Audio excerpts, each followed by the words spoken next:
You've been lied to your whole life. Everything you see, motion, change, progress, might just be an illusion. But what if I told you that every step you take is impossible? That moving forward, even an inch, requires completing an infinite number of steps? Sounds ridiculous, right? Yet over 2,000 years ago, a man named Zeno posed these very questions, and no one could answer them for centuries. Let's talk about the paradoxes that broke reality, challenged the smartest minds in history, and still shake the foundations of modern science. Alright, let's rewind to ancient Greece, where philosophy was going through its edgy, rebellious phase. Enter Zeno of Elea, a man who looked at the world, saw people moving around, and said, "Yeah, none of that is real." He was a devoted student of Parmenides, a philosopher who claimed that true reality is a single, unchanging whole, and everything we experience, motion, time, your Wi-Fi suddenly cutting out for no reason, is just an illusion. Zeno wasn't just convinced, he was ready to throw hands with logic itself to prove his teacher right. So, he created a series of paradoxes that made people question whether anything ever really moves at all. These weren't just brain teasers, they were intellectual bombs, messing with the very foundations of science and philosophy. Take, for example, Achilles and the Tortoise, Zeno's most famous paradox. Imagine Achilles, the fastest warrior in Greek mythology, racing a slowpoke tortoise who gets a small head start. Common sense says Achilles will blaze past the turtle in no time. But Zeno says, hold up. Before he reaches the tortoise's starting point, the tortoise moves forward. By the time Achilles reaches that new point, the tortoise has moved again. Repeat forever, and somehow, despite Achilles being infinitely faster, he can never overtake the tortoise. Spoiler, he obviously does in real life, but this paradox questions whether movement at a fundamental level is even possible.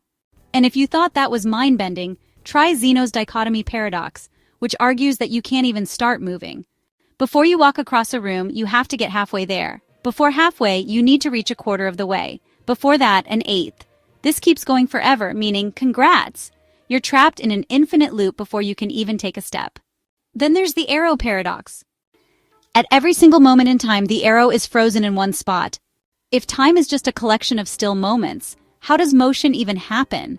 It's basically like saying a movie is just a bunch of still frames, so technically nothing is ever moving. This paradox was centuries ahead of its time, literally, raising questions about whether time flows continuously or in tiny, separate frames. Philosophers freaked out over these paradoxes for generations. But then came Aristotle, who tried to calm everyone down. He argued that Zeno was making a big deal out of nothing by misunderstanding infinity. Sure, a journey can be divided into infinite steps, but you don't actually have to complete all those steps one by one. They just exist in theory. Nice try, Zeno. Fast forward a couple of centuries, and Roman philosophers like Cicero and Seneca mostly rolled their eyes at these paradoxes. Romans were practical people. If something didn't affect their roads, war strategies, or wine supply, they weren't that interested.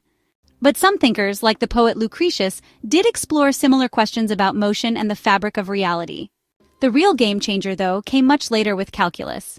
Newton and Leibniz developed the concept of limits, which mathematically proves that infinite sequences can add up to a finite result. Basically, Achilles can finish his race because, mathematically speaking, an infinite number of shrinking steps can still sum up to a real distance. So, was Zeno just messing with people for fun? Maybe.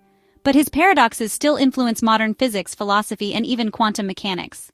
His work forces us to question what we think we know about reality. Is motion really what it seems? Is time continuous or broken into tiny, indivisible pieces? And most importantly, if we've solved these paradoxes, why do I still feel like I can't get off my couch? I'll leave you to discuss in the comments. If motion is technically an illusion, does that mean procrastination isn't real either? You can support us by subscribing if you haven't already. Take care of yourselves, take care of your loved ones, and I'll catch you soon in another video.